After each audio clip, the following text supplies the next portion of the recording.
പ്രേംനസീറിൻ്റെ ആദ്യ നായിക നെയ്യാറ്റിങ്കര കോമളം ഒരു ദിവസം ഒരു കല്യാണക്കുറി കിട്ടണം. ആ കല്യാണക്കുറിയിൽ പ്രേംനസീർ അയച്ച കല്യാണക്കുറിയാണ്. ആ കല്യാണക്കുറിയിൽ നസീറിൻ്റെ മകൻ്റെ കല്യാണമാണ് ക്ഷണിച്ചു നോക്കുന്നത്. നെയ്യാറ്റിങ്കര കോമളം ആകെ ഞെട്ടിപ്പോയി. ആൾ അഭിനയമൊക്കെ നിർത്തി ഈ വീട്ടിൽ ഇരിക്കുന്ന ആ സമയത്താണ് ഈ കല്യാണക്കുറി വന്നത്. അപ്പോൾ പ്രേംനസീർ ആലോചിച്ച് ആദ്യ നായികയ്ക്ക് ക്ഷണിച്ചോക്കണം. അപ്പോൾ വിചാരിച്ചു ഇത് പോയാൽ നമ്മളെയൊക്കെ തിരിച്ചറിയോ? അങ്ങനെ പേടിച്ചാണ് അവിടെ ചെന്നോ അതോട് കൂടിയിട്ട് അവിടുത്തെ മഹാസമ്മേളനം പോലെയാണ് ആൾക്കാരെ ഒഴുക്ക്.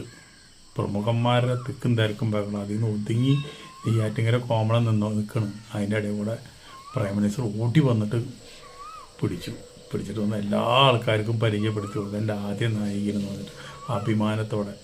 ഇതിൽ പരം എന്ത് വേണം ആ നായികയ്ക്ക്? 1000 പടത്തിൽ അഭിനയിക്കേണ്ട ആവശ്യമില്ല. ആദ്യ നായികയായി പ്രേംനസീറിൻ്റെ ഒരു പടത്തിൽ അഭിനയിച്ചാൽ മതി. അപ്പോൾ മരുമകളിൽ എന്ന് പറഞ്ഞൊരു പടത്തിലാണ് ആദ്യമായിട്ട് അഭിനയിച്ചത്. അപ്പോൾ ഇതുപോലെ തന്നെ ഇവിടെ ലാലേട്ടനുണ്ട്. ലാലേട്ടന് ആദ്യ നായികയുണ്ട്. ആ ആദ്യ നായിക എന്ന് പറഞ്ഞു കഴിഞ്ഞാൽ നമ്മുടെ ലാലേട്ടൻ്റെ ആദ്യത്തെ തിരനോട്ടം എന്ന് പറഞ്ഞുള്ളൊരു സിനിമയിലെ അതിൽ ആദ്യ നായികയുണ്ട്. ലാലേട്ടൻ തിരിഞ്ഞു നോക്കുന്നുണ്ട് അവരിപ്പോഴും പ്രായമായിട്ട് അവിടെയൊക്കെ നടക്കുന്നുണ്ട്. ലാലേട്ടൻ അന്വേഷിച്ചിട്ട് പോലുമില്ല. തിരുനോട്ടം തിയേറ്ററിൽ വന്നില്ല എങ്കിലും അതൊക്കെ പോട്ടെ. TP മാധവൻ അനാഥശാലയിൽ എത്ര ഇൻ്റർവ്യൂവിൽ പറഞ്ഞു എന്നറിയാം. എനിക്ക് അവസാനം എൻ്റെ ആഗ്രഹം എൻ്റെ മക്കളെ കാണാനല്ല, മോഹൻലാലിനെ കാണാനാണെന്ന് പറഞ്ഞു. എത്രയോ പടത്തിൽ അവർ ഒരുമിച്ച് അഭിനയിച്ചതാണ്. ലാലേട്ടൊന്ന് തിരിഞ്ഞു നോക്കി പോലുമില്ല. അതാണ് ഈ സിനിമാക്കാർക്ക് നന്ദിയില്ല എന്ന് പറഞ്ഞതിൻ്റെ കാരണം. അതാ നന്ദിയുള്ള ആൾക്കാരൊക്കെ മരിച്ചുപോയി. ഇപ്പോഴുള്ള തലമുറയ്ക്ക് നന്ദിയുമില്ല. ഇവർ വന്ന വഴി ഇവരിട്ട് ഓർക്കാറുമില്ല.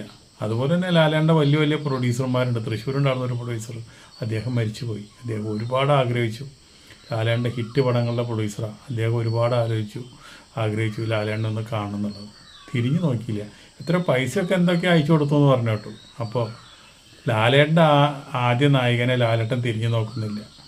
ആദ്യ നായികനെ ഇപ്പോഴും ആ കല്യാണത്തിനും പോലും ക്ഷണിച്ചിട്ട് പ്രേംനസീർ അവിടെയുള്ള വലിയ VIPകൾക്കാണ് പരിചയപ്പെടുത്തി കൊടുക്കുന്നത്. അപ്പോൾ അതാണ് പ്രേംനസീറും ഇപ്പോഴത്തെയുള്ള സൂപ്പർ സ്റ്റാറുകളും തമ്മിലുള്ള വ്യത്യാസം. അതൊരു വ്യത്യാസം തന്നെയാണ്.